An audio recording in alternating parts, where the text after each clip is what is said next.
Hey, Sam, if you've gone through this discussion thread, you've seen that most students submitted an example, a visual of the logos that they plan on rebranding, and that kind of makes it easy for me, and that way I can open it up, take a look at it, kind of give my thoughts on the visual demeanor of the logo, and kind of assist you in determining a direction to move forward in.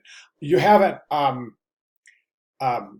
supplied us with the visuals for the logos you're working on, or you're attempting, or you're considering for your three examples. And so therefore I can't really comment on the visual attributes of the current logos and use that information to help you to move forward into your rebranding. But I can talk about your writing here. Okay, so you're passionate about each of the company. I feel their logos and advertising campaign are ripe for redesign.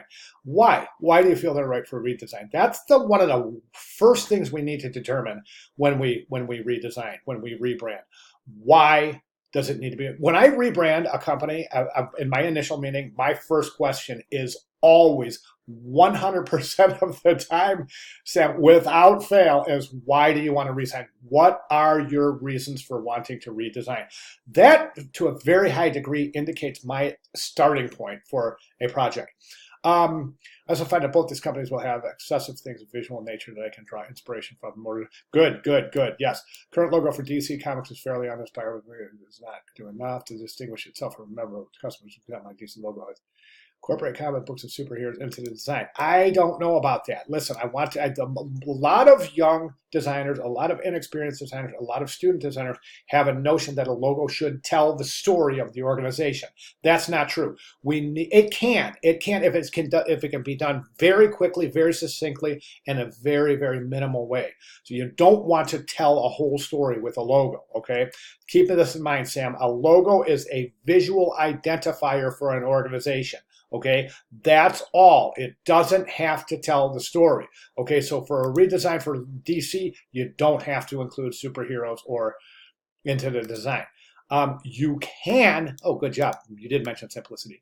You can, if it works, but don't force it, okay? Because it'll really get overdone quickly. So be very, very careful if you intend on incorporating some sort of a superhero with the DC Comics.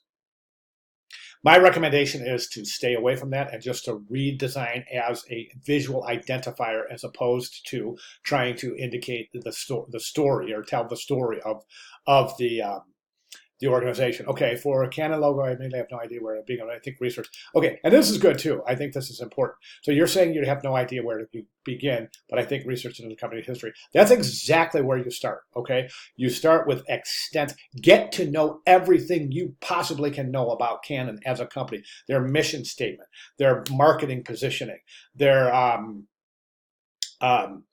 uh, marketing approach, their marketing mission statement, their organizational mission statement.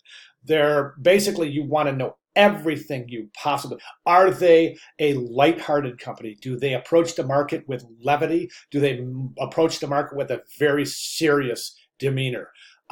So the more research you do, the more you'll know about the company, the more you can make educated and intentional wise decisions based on the rebrand. Okay, and then finally, Raven Software attempted to buy Raven and a landmark from the town the company is located in, Madison, Wisconsin, in some way. Okay, so again, I think you might be trying to be a little too literal here. Okay, so Raven Software. Listen, I want to tell you something. Okay, we take a 15 or 20 student. Let's say we take 20. Let's make it 100. Let's take 100 student designers, and we say, okay, rebrand or design a logo for a company called Raven Software. And I'm going to tell you, 98 out of those 100 are going to include a Raven in their solution. What does that tell you? To me, it tells that solution is very, very, very predictable. We don't want to be predictable in design. So think about something. Again, you don't have to tell the story. You don't have to indicate visually the name or reinforce the name of the company. Look at logos as strictly a visual identifier. Okay, Sam, I'm sorry I can't really comment about the visuals, but they're not here. So that's cool. I think we got a lot of information, good information for you here to get started. So Sam, if you have any questions at all, questions, comments, concerns, clarifications on the above, please let me know and I'll be glad to accommodate in that regard. Thank you, sir.